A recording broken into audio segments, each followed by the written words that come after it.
Hey y'all, it's Melinda and this is Unhinged Founder. We're here with another episode. I just got back yesterday from New York City, did a quick trip to speak at the Nose Focused Summit, but the conversation today is really freaking powerful. I met Kim at a virtual networking session that I hosted for those who maybe can't attend our Raleigh Female Founder Happy Hours. And as you'll learn more about her, she works from home because her husband is in a wheelchair and he had some very intense medical complications from a surgery. Because of that, I was like, we gotta get you on the podcast, and it's a long one, so buckle up. If you love a trauma dump, you're gonna hear a trauma dump, and you're gonna learn a lot of fucked up shit about the medical industry, and hopefully that's something that we can fix in this country soon. But in the time being, Kim is going to be our advocate, baby. She is here for us. So listen to the episode. I'll catch you guys at the end. Hope you love it. My husband had a surgery. He walked into surgery. He should have had a 5-day stay, come home and had a 6-week recovery like everyone else on the planet gets. And that did not happen. You were the only one advocating for your husband's care. They're not listening to you. They're not listening to him. That will stop your world in a heartbeat. I went to the nurses' desks and I said, here's what's going to change. You pick. I can get a new hospitalist team or I can get a GI consult, whichever one can start before noon. But mark my word, it's going to start before noon or I'm going to be speaking with a risk manager. I would have strangled her. Really naughty words came out of my mouth at a really loud level. I got laid off during all this and told my husband, remember last week when you said, wouldn't it be great if we could do something to help make life better for the people that come behind us? He's like, yeah. I said, yeah, that's what I'm going to do with the rest of my life. Who has a better why than you? Good God. I love my job. I wake up every day excited. What problem am I going to get to solve for someone today?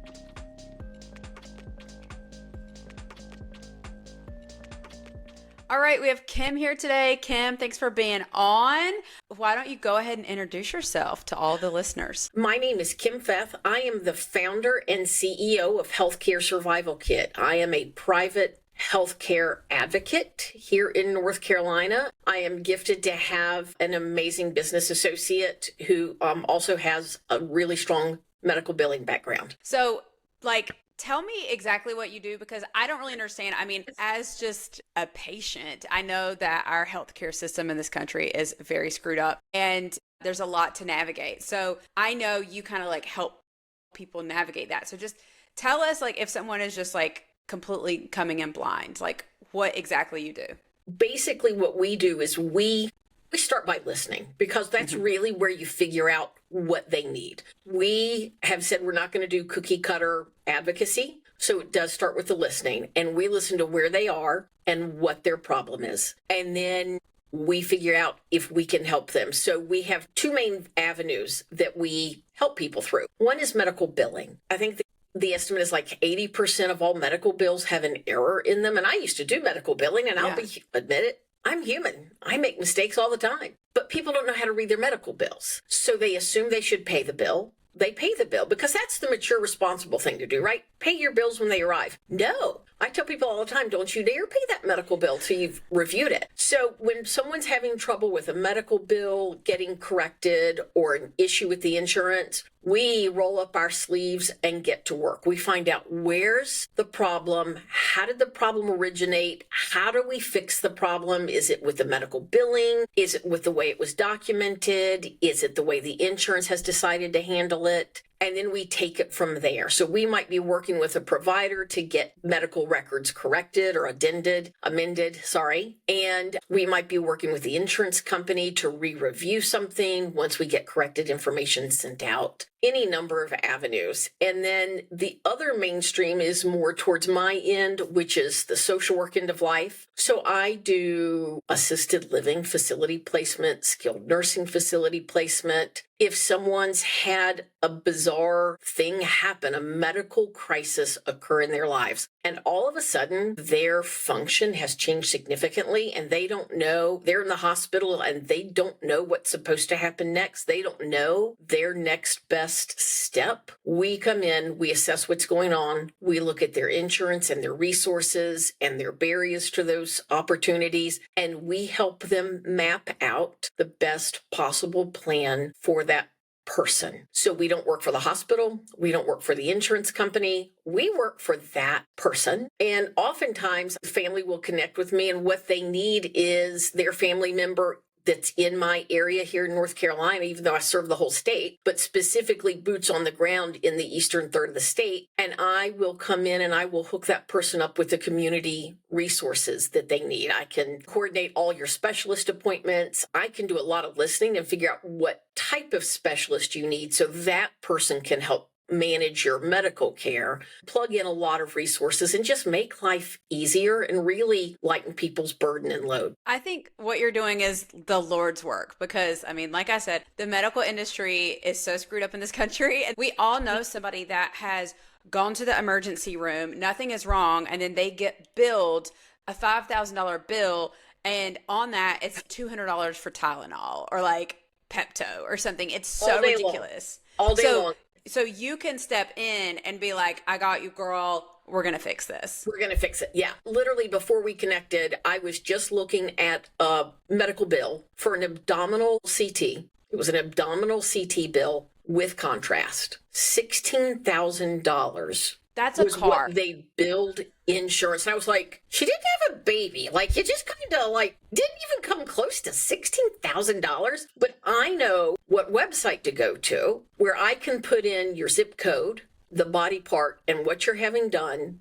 And I can tell you what the cash pay rate is. And the cash pay rate in that woman's zip code would have been $465. My God. That is I mean, I can't even do the fast math to figure out how many times more that is. That's ridiculous. It's crazy. And here's the deal. Even after the contractual reduction taken by the insurance company, she's going to pay more for that test because she said, here's my insurance card, than if she had said, here's my credit card or my debit card. And look, I've bought those policies on the Affordable Care Act. And look, I'm glad it's there. Yeah.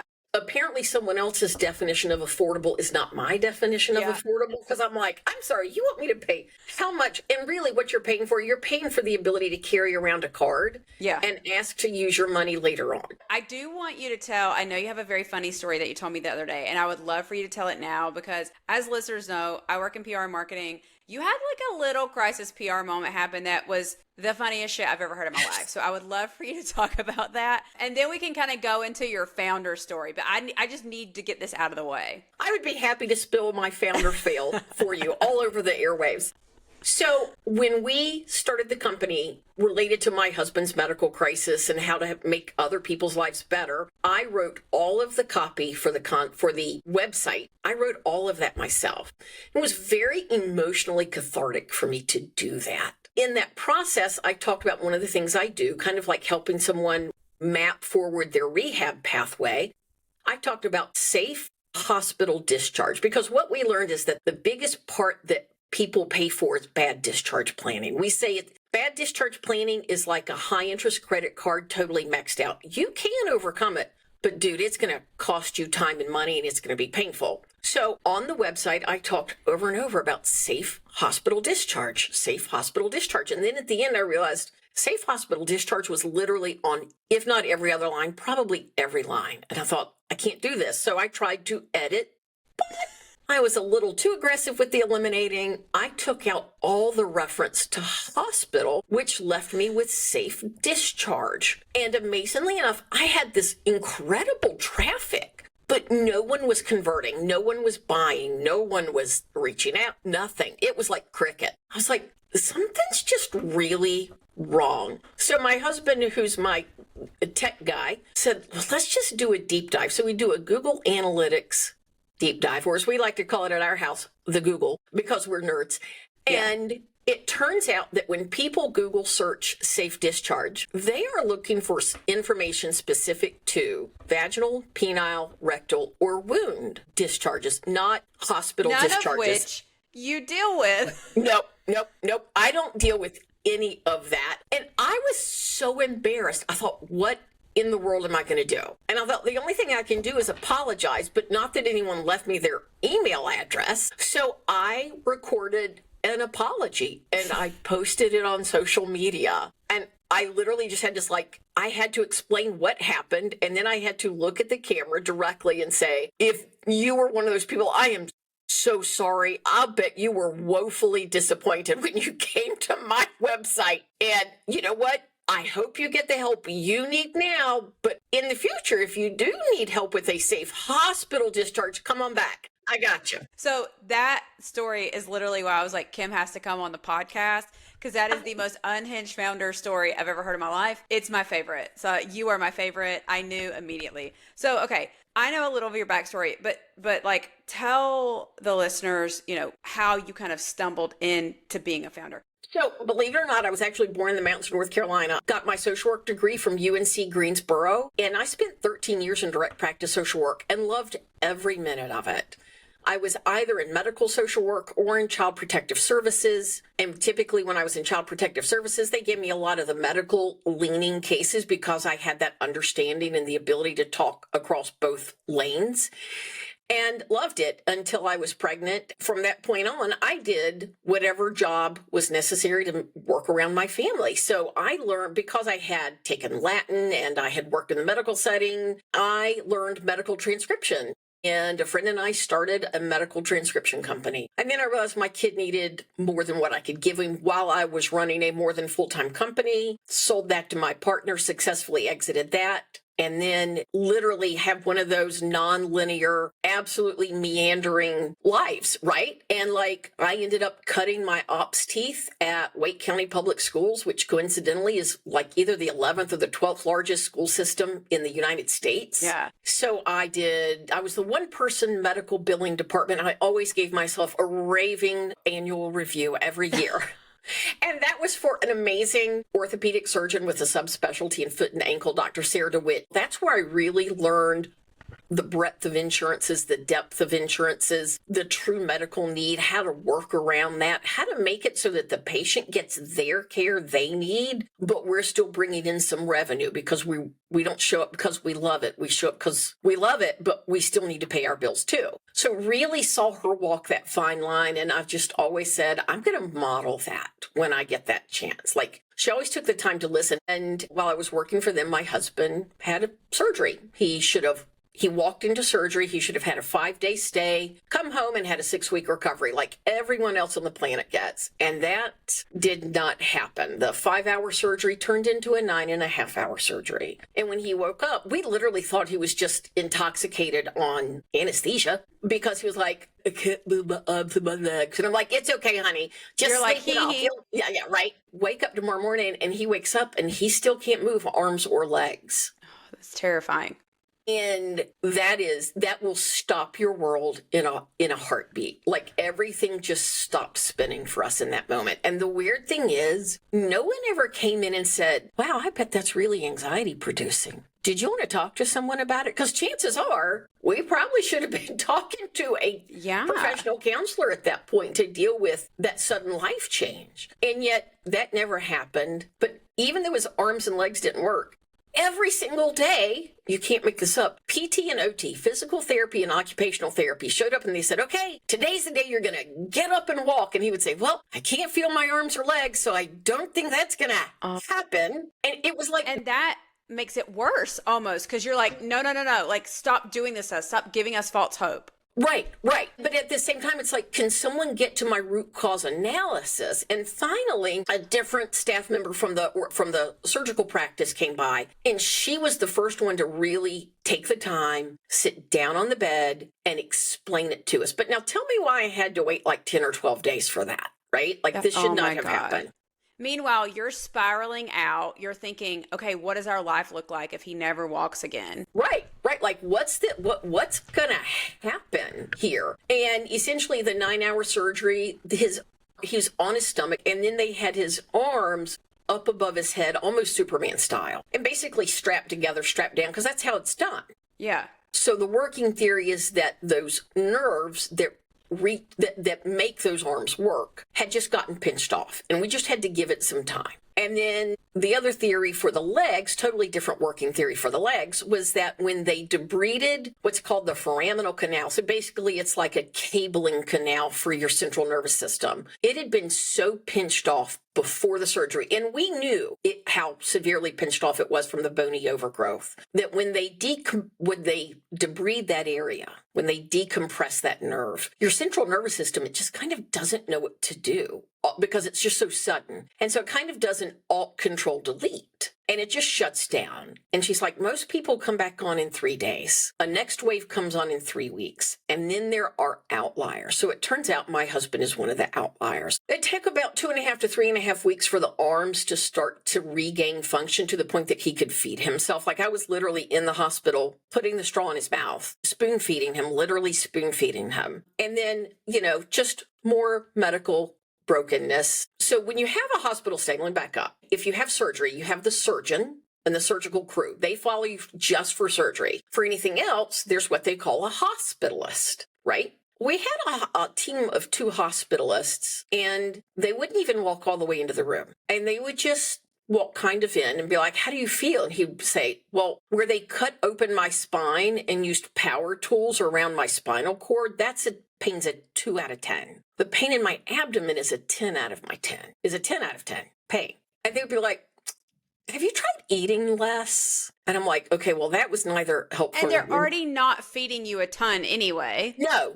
They're not feeding you a ton anyway. And I'm like, that was neither helpful nor diagnostic. It's essentially a school lunch that they give you. It's not that far off. It is not that far off. And then it was, well, we'll give you some Tums. But, apparently in the hospital, you can only have Tums every 6 hours. So that not helpful. And then it just got worse. And then it's like, well, we'll restart your IV and do this. And then we'll restart your IV and do that. In the meantime, they're still not coming all the way in the room. So day 14, I wake up and I realize it's not that he's not getting better. He's actually getting a lot worse. Like he just didn't look right. So I went to the nurse's desks. I did what you're supposed to do. Went directly to the charge nurse, and I said, we're having some problems, and here's what's going to change. And I identified the 2 nurses who were never going to set foot in my husband's hospital room ever again, made it abundantly clear, I don't care if he goes, and they're the only 2 people who can do chest compressions. I will meet him on the other side before they set foot in his room. And I didn't just say that. I gave them behaviorally specific examples for why those people were providing inadequate care. I explained what was going on with the stomach pain. And she said, well, he's on a regular tray. I said, no, he's not.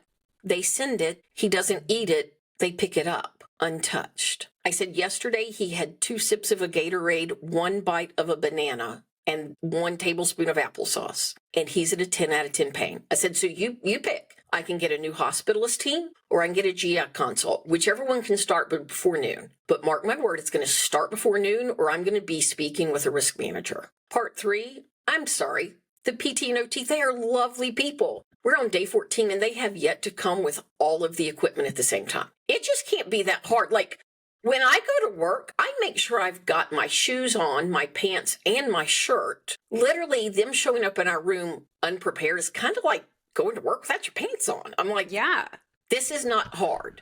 Like I even offered to go to Home Depot and pick up a part to like make it work. So I asked to speak to the head of PT and OT for all of that hospital. Things turned around that day. The head of PT and OT came. He asked questions no one had asked because he's a very experienced PT and OT. And yet I appreciate him asking that, but we kept walking on the same PT OT path. Got a little bit better. And then a new hospitalist showed up and she comes in and she's asked us what's going on. And we tell her, just like I've told you, she did something really unique. She pulled out her stethoscope and she put it in her ear and she listened to my husband's abdomen. And that's probably the first time that it happened. I think it was the second time. I think the day after surgery, I will give them credit. The day after surgery, I know for a fact they listened then. Since then, I'm pretty sure no one had bothered listening. I think there must be a class in medical school where they teach you to like control your facial expression. Like I think doctors have the best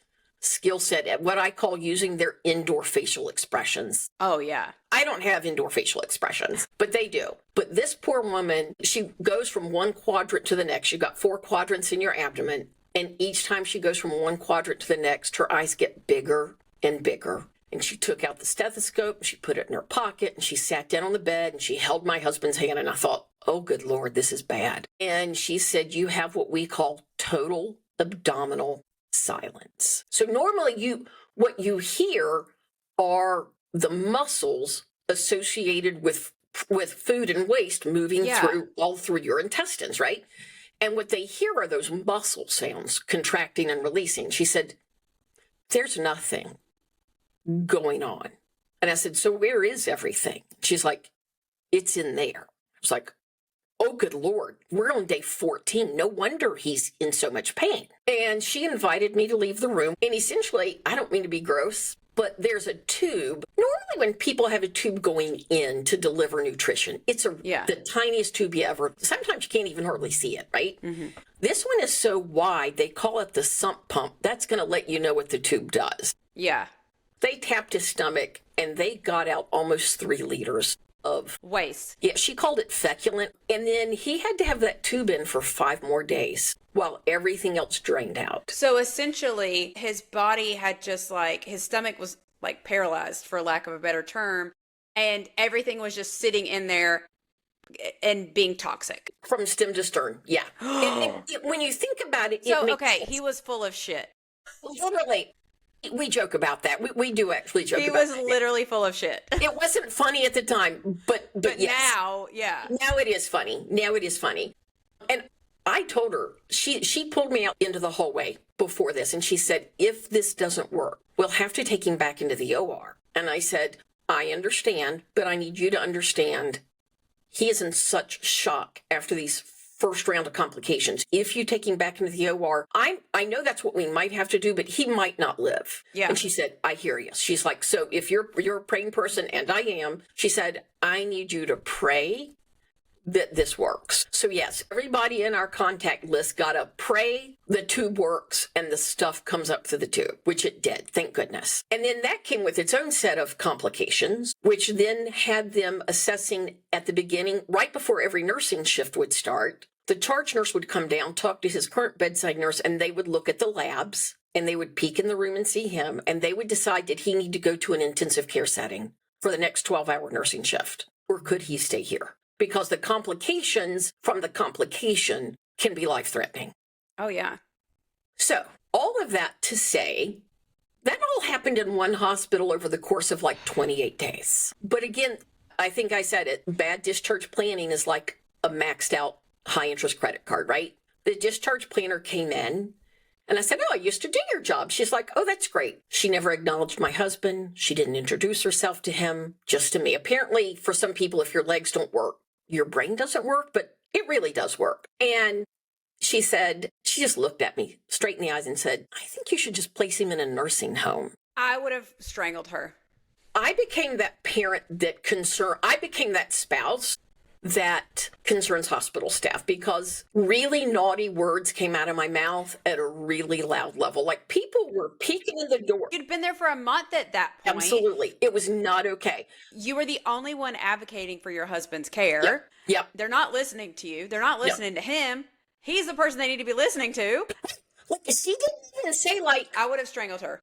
Oh, yeah. What was life like before you got here? By the way, he walked into the hospital for the surgery, right? She didn't even ask. As a result of that, I never saw her again, even though I did reach out to the people she shared an office with, and I offered to apologize. I never saw her again. That's fine. They sent a more seasoned rehab nurse, and she laid out all of our options. Which is what is supposed to happen. Which is it's how I used to do discharge planning. It's how it should happen. And we took the most appropriate path, and it was to what's called an LTAC, a long-term acute care hospital here just over in Rocky Mount. There are only 5 of those hospitals in the state of North Carolina. And because there's such a subspecialty niche kind of setting, they're all very small. So we were just fortunate that there was a bed as close by as Rocky Mount. It's an amazing place. But again, the weak link was discharge planning. I had left a message. I'd been leaving messages on the little, your room has a little whiteboard in it in the hospital. I'd left messages there, hadn't heard back.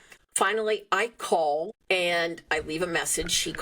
I'll give her credit. She did call me back, but she starts the conversation with, "Great news, Mrs. Feth. Your husband's coming home on Thursday." Now, this is Tuesday at 3:45. She's talking about Thursday the same week. 48 hours later, and I said, "I think that's going to be a problem." She said, "Well, why is that?" I said, "He can't independently log roll. He can't independently sit up. I have no medical equipment in my home. And by the way, because I didn't know this was coming, I'm the person responsible for taking our special needs sister out of state for a family event. I won't be there." I didn't even give her a chance to interrupt. I said, "Tell you what, I'm going to leave a key under the mat. When you load him up in the ambulance, you follow behind him. You provide care all weekend. And when I get home on Sunday, we'll talk about how that worked out for you." And have you ever heard of that phrase, a pregnant pause? Yes. Awkward, right? That's like, exactly just drop him off. He'll be fine. I know he can't do anything. He'll be all right. Or you stay there with him, right? You do it. Have a sleepover. Right.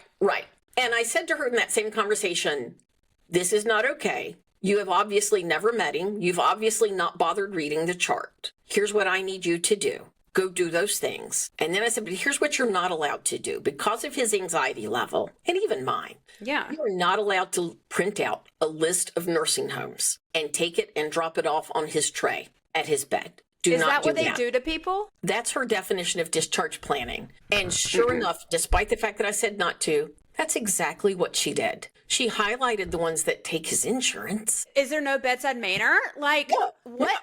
No. I'm horrified. No. I'm ready to find every single one of these people and slash all their tires. I have actually since made formal complaints with each facility. As you should. And so then, even on that phone call, I had another phone call with her, and I said, "I'd like to find out if he's a candidate for treatment at Shepherd Center in Atlanta." Yeah. And she said, Which "Well, is why like the best of the best. best of the best. If you've got a one of my spinal close cord friends, something." one of my close friends got paralyzed when we were in middle school. She spent months and months and months there. Yeah. But if you're east of the Mississippi and you have a spinal cord injury, you move heaven and earth. There are other amazing places as well. But I said, "He's kind of like a spinal cord patient." She's like, "I'll call." I don't think she called, because 2 hours later, she's like, "Yeah, he's not a candidate." And I'm like, wow, that was a really fast conversation. Okay. But at that point, my back was against the wall because I knew the rules. And the rule is, if you say no to a facility placement, depending on the circumstances, from that moment forward, you become financially responsible for the remainder of the bill. And so I was stuck going, okay, well, there's this thing called Subacute. I'd like a subacute rehab placement.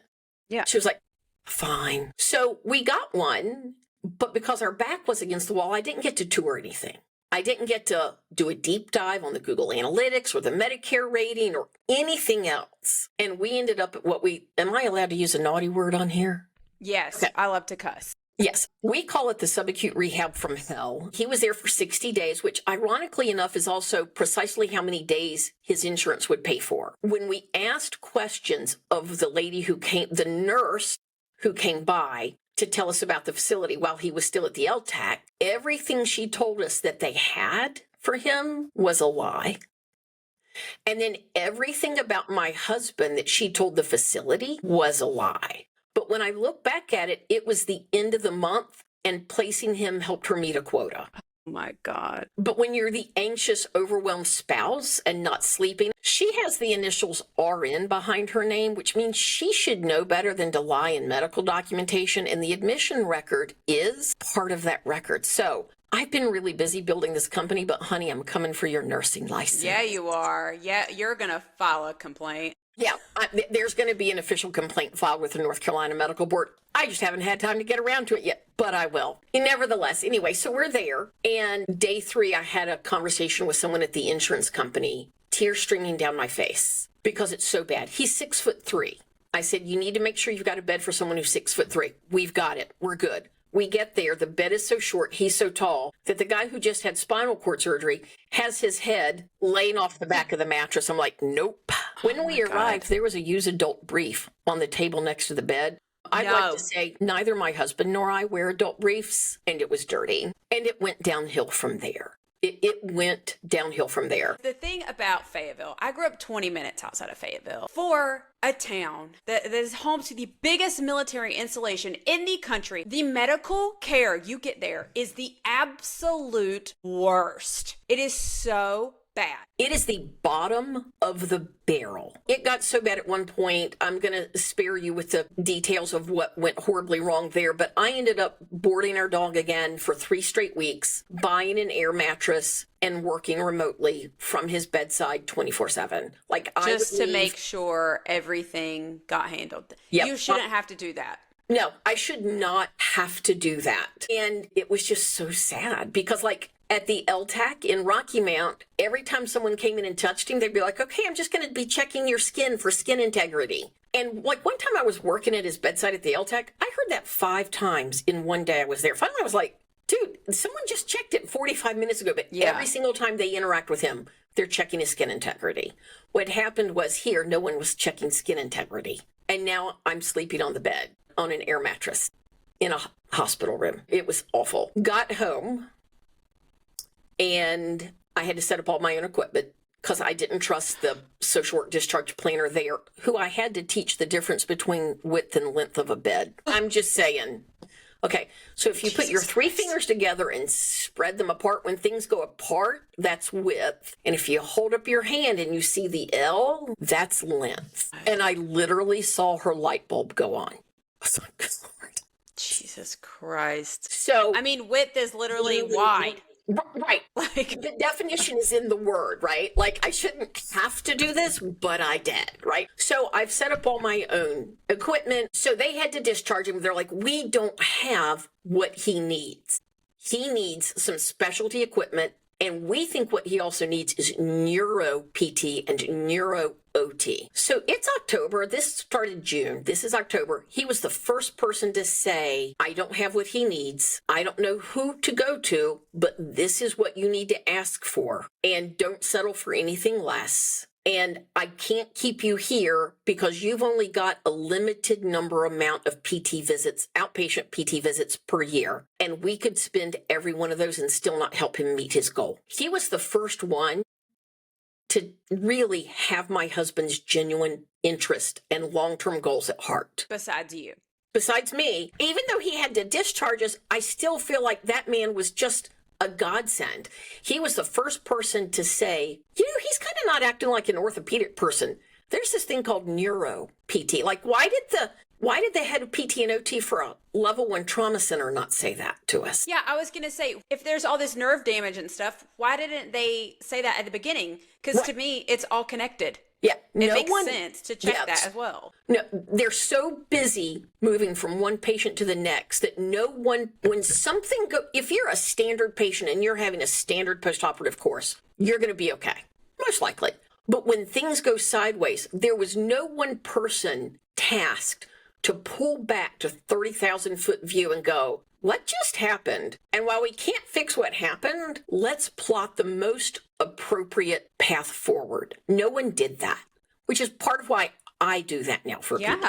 That's why they have me. And so here I am trying to work for this branding and marketing company. They were the most gracious, patient people you've ever met. I was working mornings, evenings, weekends, trying to squeeze stuff in while I'm also probably making 10 to 20 hours worth of phone calls a week to find specialty care. And finally found it. I'm going to give them a shout out. ECU School of Medicine Outpatient Rehab. I learned the hard way because we had tried going to some other places and we would spend the money to rent the handicapped accessible van, lose a PT visit, and go only to find out they couldn't help it. So I got to where I'm not scheduling a visit until I talk to the person in charge. ECU School of Medicine Outpatient Rehab. Their director called me back personally and she said, I hear you have some questions before you schedule. Tell me what's going on. And I said, my husband's a rehab unicorn. In a nutshell, here's what's happened, and here's the advice we've been given. And she said, sounds like he needs both land-based neuro-PT, aquatic-based neuro-PT, and probably some neuro-OT. Let me speak to my head neuro-aquatic physical therapist. I said, you have a head for that? She's like, oh, yeah. We're getting him in the pool. And they called back 3 more times to ask more questions because every time they talked about it, got together and talked about it, they had more questions. When they got all their questions answered, they moved heaven and earth. And by that, I mean 2, if not 3 therapists switched their schedules around. A supervisor jumped in to help cover other patients so they could do their initial consult before Christmas. And we got seen Friday, December 6th. It was amazing. I mean, they moved heaven and earth to make it happen. And then when they scheduled, because we're driving an hour and a half to get there. Yeah. They worked all the timing around our availability and our ability to get there. And that's what we were asking for. We got him in the pool, we got him on land, and we got him neuro for all of that, neuro OT. The funny thing was, every single person we interacted with, including people just in the hallway in passing, would look at us, because my husband's, not only is he tall, he's 6'3". Literally, some days he looked like he was just going to spill out of the wheelchair, the crummy, we call it the CMC, the crummy manual chair that we were able to get. And every one of them were like, "Did you in that wheelchair?" And I'm like, "The subacute rehab from hell. This is what they ordered." They're like, "It's the wrong chair." I'm like, "I know. I tried to tell them that, but no, they said they're all standard." They're like, "No." And it was actually, the PT talked with us about it initially, but she said, "Let's hook you up with some occupational therapy." And the neuro-occupational therapist was the first one to say, the chair you're sitting in is keeping you from getting up and walking. I said, "I'm sorry, I'm going to need you to break that down, because my degree is in social work and this kind of isn't making any sense." And she said, "We need you doing things like browning ground beef, and making spaghetti and boiling the noodles and getting dinner on the table." None of which he'd been able to do since he came home. By the way, he used to cook 90% of our meals. She's like, "I need you in a wheelchair that will let you get to the stovetop. I need you making grilled cheese. I need you making eggs. I need you putting groceries away. I need you reaching for spices. I need you rinsing dishes. I need you doing things. I need you folding laundry, putting it on hangers. I need you doing all of that." She's like, "But it's also going to let you do so much more, that it's literally going to help you get up and walk." I went, "Sure, okay, go ahead and put the order in." So then we had to path through that, and I understand why.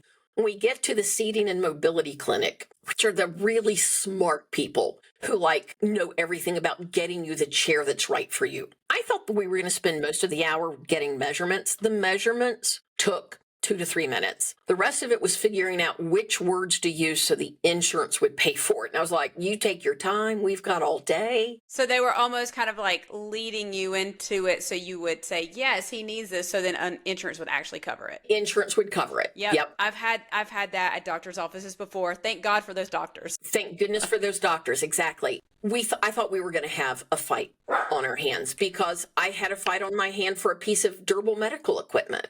And I thought, this is just going to be a nightmare. Asked for the ability. They moved heaven and earth again for us. And New Motion delivered that chair within about 5 weeks. But part of what happened, and it was shocking, the insurance company said yes the first go round, because the options were they could say no. They could say, "Well, let's wait 90 days and see how much progress you're making." Or they could say yes. And they said yes to a $23,000 custom electric wheelchair.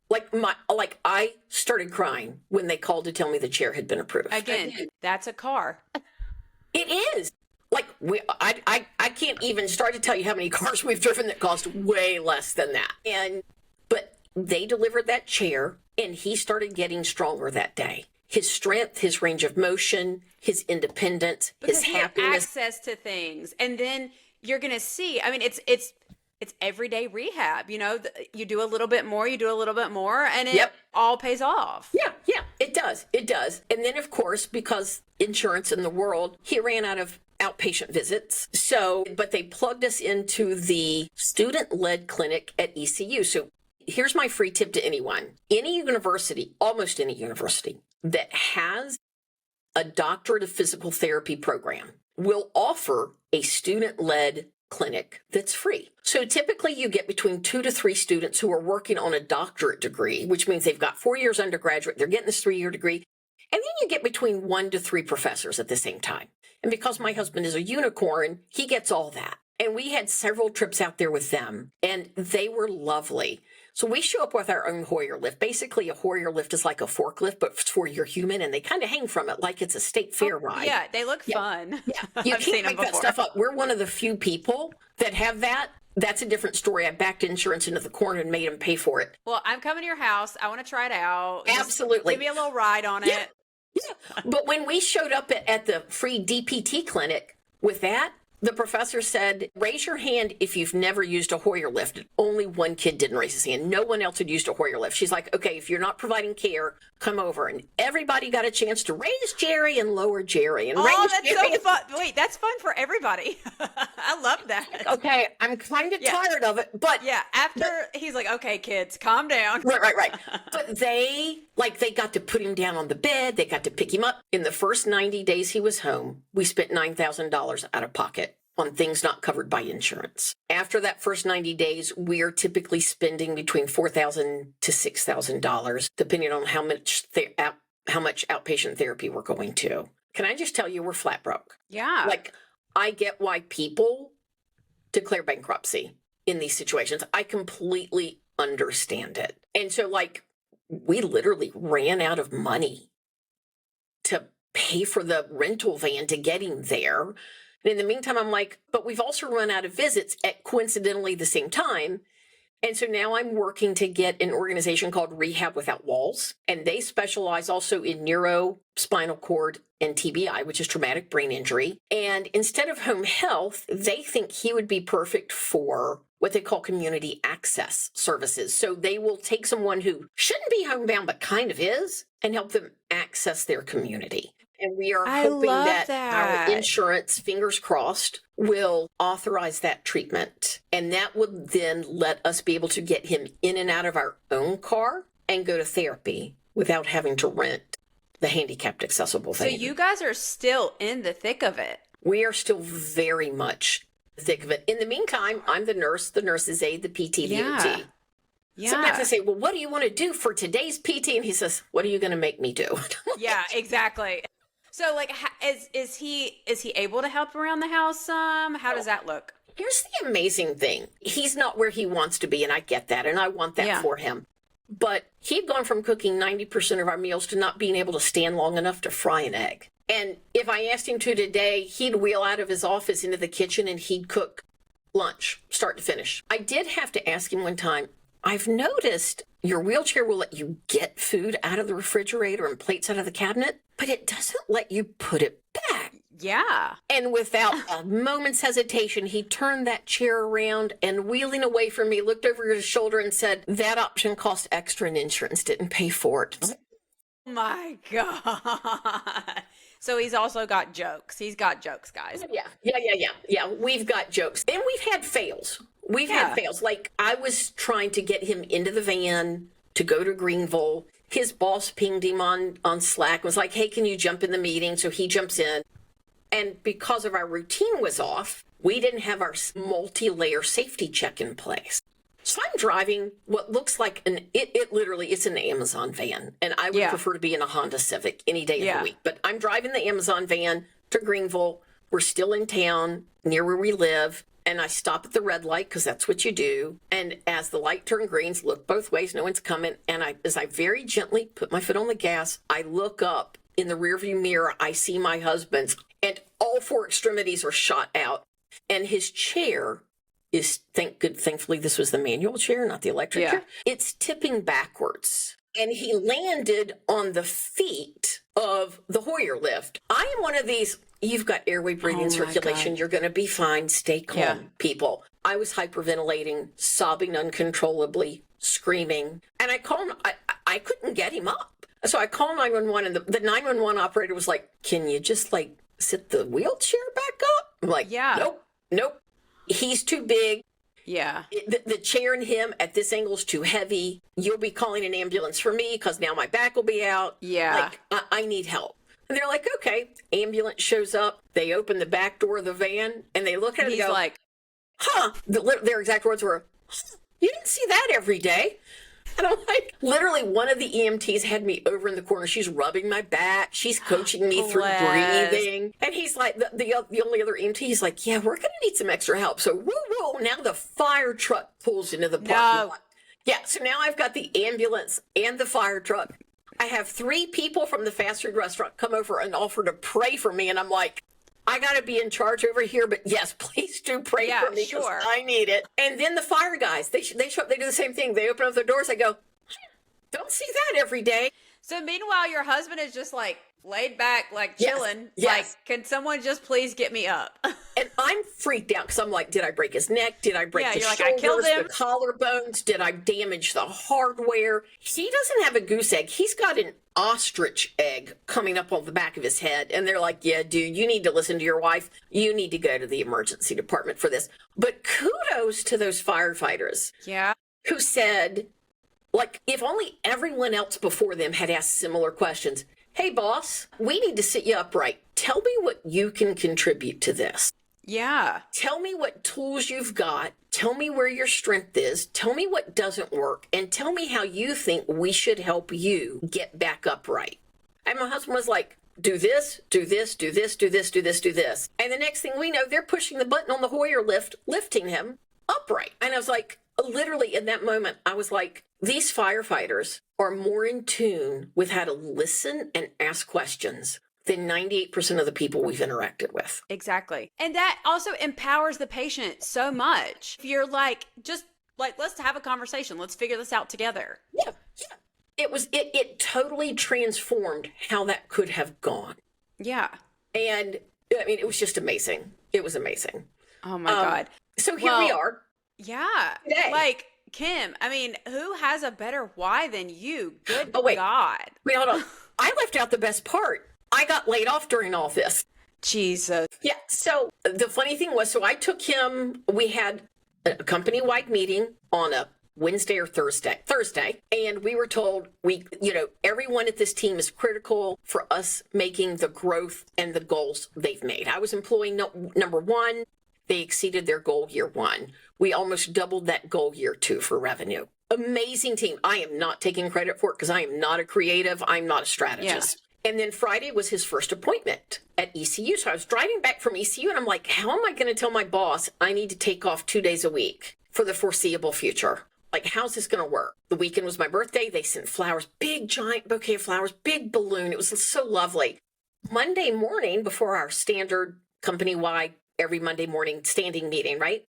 My boss texts and says, can we just connect for 15 minutes right before the meeting? I'm like, sure. So I have on the new sweatshirt they had just given us with a beautiful logo. And it was like one of those amazing sweatshirts that you're never going to get rid of. And I grab my flowers and I take them upstairs and I pop into the call. And within 3 seconds, I knew I was getting laid off. And when that person looked up at the screen and went, your sweatshirt, your birthday flowers, I'm like, it's all good. It's going to be fine. This is a business decision. Yeah. It's going to be fine. And I still follow that company and I still adore those people. But I literally walked out of my office and told my husband, remember last week when you said, wouldn't it be great if we could do something to help make life better for the people that come behind us? He's like, yeah. I said, yeah, that's what I'm going to do with the rest of my life. And we literally started the company birthed out of that. That is literally case study of, God will make a way. Absolutely. Like, yep. I always say, like, God will force you out of a situation that you don't need to be in. And it always ends up working out. And like, anytime I lose a client, it's like, I always get one that pays just a little bit more and is just a little easier to work with. Yep. Like, truly. And now you have been in the thick of it, so you can advocate for these people while you're still living it, We connected with a gentleman in Texas, and his wife had a benign brain tumor. And generally speaking, with a benign brain tumor, you don't cut and touch that unless it's impacting something. Messing up something, Right. It started impacting sinuses. They're like, yeah, we got to fix this. Similar thing, right? 5-day stay and you'll go home and recover. And she woke up and the left arm and the left leg don't work. 5-day stay. And they're like, okay, it's time to go home. And they reached out and I said, no, that's not okay. So I gave them the words to use and they stopped that unsafe, inappropriate discharge in its tracks and said, I told them exactly what to ask for, what level of rehab and what type of rehab and how many days they needed to ask for. And that's exactly what they got. And he said, no one offered that. Why not?